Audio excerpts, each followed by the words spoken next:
ಪಾಂಡವಪುರ ತಾಲೂಕಿನ ಮಲ್ಲಿಗೆರೆ ಗ್ರಾಮದಲ್ಲಿ ಕಾವೇರಿ ನೀರು ನಿಗಮದ 2,11,00,000 ರು ವೆಚ್ಚದಲ್ಲಿ ರಸ್ತೆ ಅಭಿವೃದ್ಧಿ ಕಾಮಗಾರಿಗೆ ಮೇಲುಕೋಟೆ ಶಾಸಕ ದರ್ಶನ್ ಪುಟ್ಟಣ್ಣಯ್ಯ ಚಾಲನೆ ನೀಡಿದರು.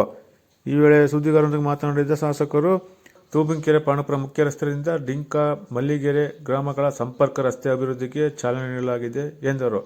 ಈ ವೇಳೆ ಕಾವೇರಿ ನೀರು ನಿಗಮದ ಎಡಬ್ಲ್ಯೂ ಫಾರೂಕ್ ಅಹಮದ್ ಅಬಿ, ಎಇ ಶಿವಕುಮಾರ್, ಆರ್ಸಿ ಕನ್ಸಲ್ಟೆಂಟ್ನ ಎಂಡಿ ಎಸ್ಸಿ ಚಂದ್ರು, ಯಜಮಾನರಾದ ರಾಮಕೃಷ್ಣೇಗೌಡ, ಅಣ್ಣೇಗೌಡ, ಗ್ರಾಮ ಪಂಚಾಯತಿ ಅಧ್ಯಕ್ಷ ನಂಜೇಗೌಡ, ಸದಸ್ಯ ಲತೀಫ್, ಮುಖಂಡರಾದ ನಾಗೇಶ್, ರಾಜೇಶ್, ಕೆ ಕುಬೇರ್, ಬಿಜೆ ಸ್ವಾಮಿ, ಡಿಂಕ ಸತ್ತಳ್ಳಿ ದೇವರಾಜ್, ವಿಜೇಂದ್ರ ಮೂರ್ತಿ ಇತರರಿದ್ದರು.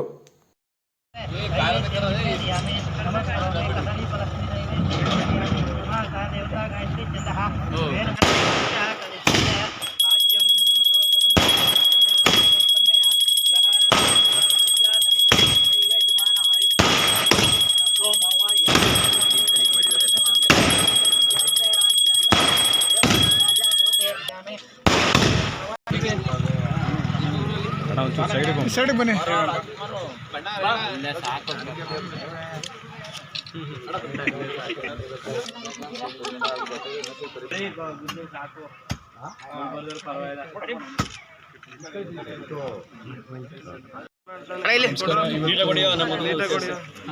ಡಿಂಕ ಮಲ್ಲಿಗೆರೆಯಲ್ಲಿ ನೀರಾವರಿ ಡಿಪಾರ್ಟ್ಮೆಂಟ್ ಇಂದ 2,11,00,000 ವೆಚ್ಚದಲ್ಲಿ ಸುಮಾರು 3 ಕಿಲೋಮೀಟರ್ ರಸ್ತೆಯನ್ನ ಊರಿಗೆ ಬರುತ್ತೆ.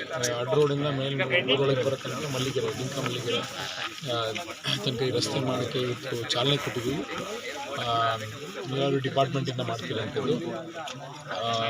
ಈ ಊರವರೆಲ್ಲ ಸಹಕಾರ ಕೊಟ್ಟು ಏನು ರಸ್ತೆಗೆ ಚೆನ್ನಾಗಿ ಮಾಡಿಸ್ಕೋಬೇಕು ಅಂತ ಕೇಳ್ತೀವಿ.